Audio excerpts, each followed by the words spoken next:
Howdy, Preparedness peeps. It's Jeff from Indiana Preparedness. Getting ready for round 2 on very long-term food storage. We're going to do a little bit of dry canning.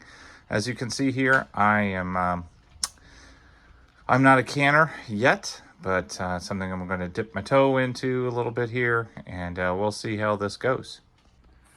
Okay, so here's what we've got. We've got the pinto beans and some black beans. And I'm just going to be essentially repackaging these into mason jars.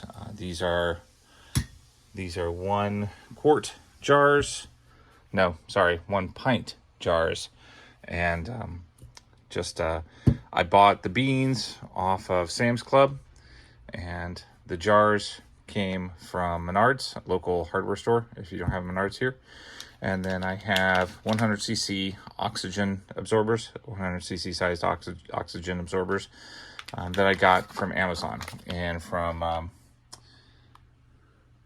boy, I'll go ahead and let you pronounce that. But the thing that I don't like about these oxygen absorbers, as you can see, I think there's 10 oxygen absorbers per pack. I got 100 of them. And so when you open one of the packs, then immediately, of course, I'm going to throw 1 oxygen absorber into the jar with the beans to preserve it. And then the other 9 oxygen absorbers, what do you do with that? They're going to start doing what they're supposed to do, which is absorb oxygen. So I've got this other little jar here. This is just a salsa jar I've cleaned out and washed. And I'm going to throw the other oxygen absorbers in here until I get ready to actually distribute them among the other jars. So that's the plan. Let's see how it goes. Okay, 1 jar down. I just went ahead and mixed both beans into this 1 jar, dropped an oxygen absorber in there, and it's already doing its job. Pop that down, and it's not coming back up. So I will probably make a couple combo packs like this, and then you can add beef bouillon or any kind of other soup broth to this, and cook it for a little bit and make a meal. Ooh, there it goes. Yep. So there you go. That's the first start. And the reason why I'm showing this video is because I have no idea. I've never done any kind of long-term food storage like this before.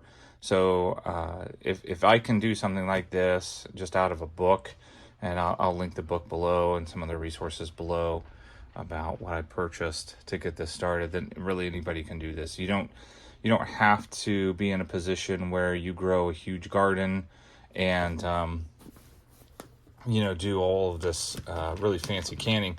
And I'm not knocking that. I really wish I do want to do that at some point in time, but it's not going to be something that if you're in a position to do right away, you should be discouraged about doing very long-term food storage. And again, when I say very long-term food storage, we're talking about anywhere from 15 to 20 years.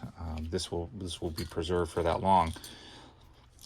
So if anything were to happen and food shortage became tight, or we got stranded here in our house because of a blizzard or tornado outbreak or something like that, we had to shelter in place for a long time. And when I say a long time, I'm talking about a couple of days or weeks. And food started getting a little bit low, and we didn't really want to go out to try to fight the crowds and purchase food at the grocery store that the stock's already going to be diminished and all that good stuff. We're not going to need to do that because we have this, and we can make just a nice little mash of beans. Probably won't be too delicious, although I am prepping some hot sauce to get over that, but we will have food. So my friends and family will not go hungry just because I'm doing this now. And that's the whole point. So let's do a couple more jars and see where we stand. Okay, let's see where we stand. So I made myself a little assembly line here and started just tearing through them a little bit faster, a little bit quicker. I've already gone through 1 12-pack case of jars. So this is my second pack. The cases of jars, you can get 12 of them at Menards for just under $10. So very cheap, very inexpensive to do.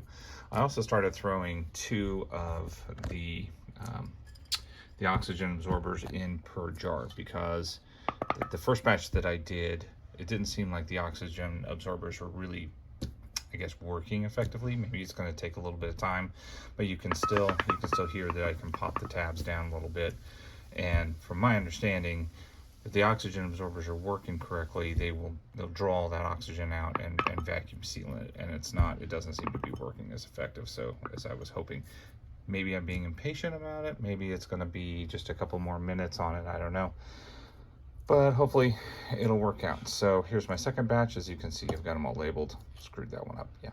Don't even know what day it is. It's an extremely important day, as you can see, that I'm doing this. So I'm about a quarter bag left of the pinto beans, black beans, still about a third bag left. So, and I only got 4 more jars. So I may have to break open another box of jars, which my fiance had purchased because she was going to get into a little bit of the wet canning a little bit. So, but, you know, I don't want to let those beans go to waste. Anyway, there we go. Thank you for watching. Peace.